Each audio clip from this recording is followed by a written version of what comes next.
waxaan leeyahay inta aaminsan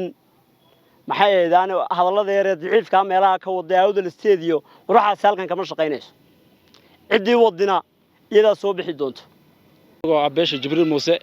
loona yaqaan beesha afgudud waxaan ka hadlaynaa maanta qarannimada Soomaaliland Jibriil Muuse nahay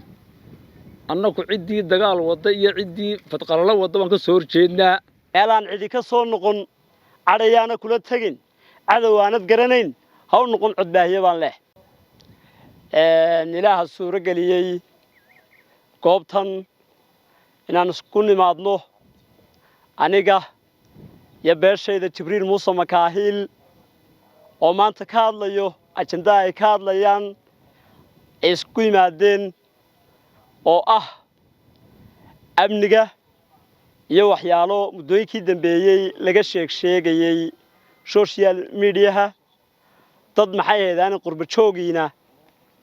hay maxay ahaydaan abaabulayeen maanta beesha Jibriil Muuse waxay halkan u soo istaagtay in hay muujiyaan maxay ahaydaan qarannimada oo waa reer ku aftirsada qaranka Jamhuuriyadda Soomaaliland waa reer maxay ahaydaan aaminsan Soomaalilandnimada waa reer ka soo horjeedo waxyaalaha meelaha maxay ahaydaan la wadwado qurba joog ay wadwadaan shacabka reer awdal iyo beeshan intuba waxay ku aftirsadaan Soomaalilandnimada waa Soomaaliland halkii lagu aasaasay waxay ahayd gobolka awdal aasaastankii lagu aasaasay maxay ahaydaan dadku wax way tabani karaan reer awdalna inay wax ka maqan yihiin waa noogna oo waliba dadka maxay ahaydaan tabashada qabe waxay xaq u lahaayeen Soomaaliland hana ka hayn reerkayga kamida haddana waxay aaminsan yihiin Soomaalilandnimada waxay ka shaqeynayaan maxay ahaydaan si uu la shaqeyn lahaayeen gudida fulinta iyo amniga inta markaa ka imaado waxaan leeyahay inta aaminsan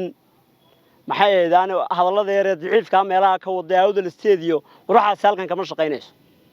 cidii wadina iyada soo bixi doonto qurba joogana kelmad baan leeyahay kelmadaan leeyahay wixii weeye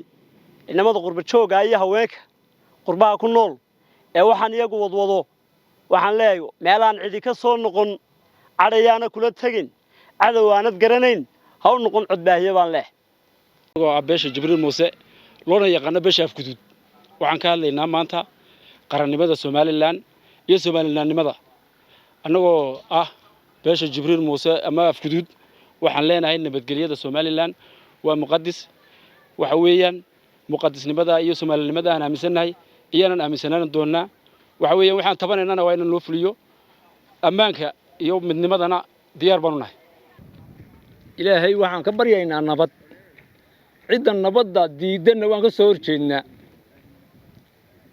ama halkan ka hadla ama qurbaha ka hadle cidii nabadda diidan waan ka soo horjeednaa maanta ma ogolin cid nabadgelyo gobolka ka dhaqdhaqaayso ma ogolin haddaan Jibriil Muuse nahay afgudud loo yaqaan waliba naanis kale raa Jibriil Muuse waa naanis laakiin afgudud baa yaa naano waxa weeyi Jibriil Muuse markuu yahay waa curadkii Muuse dari weey haddaan curadkii Muuse dari nahay annagu tabasho waa jirtaa dadkaan la qabnaa gaaraan annagu tabasho xoog laan qabnaa waliba han qabnaa nabad baan ku doonaynaaye annagu kuma dagaal iyo qori kuma doonayno kama rarabno dagaal iyo qori kaanu qaadanayno maaha oo wax hadal ku soo daayay tii qori wax loo qaata maaha saadarteed haddaan Jibriil Muuse nahay annagu cidii dagaal wada iyo cidii fadqalala wada waan ka soo horjeednaa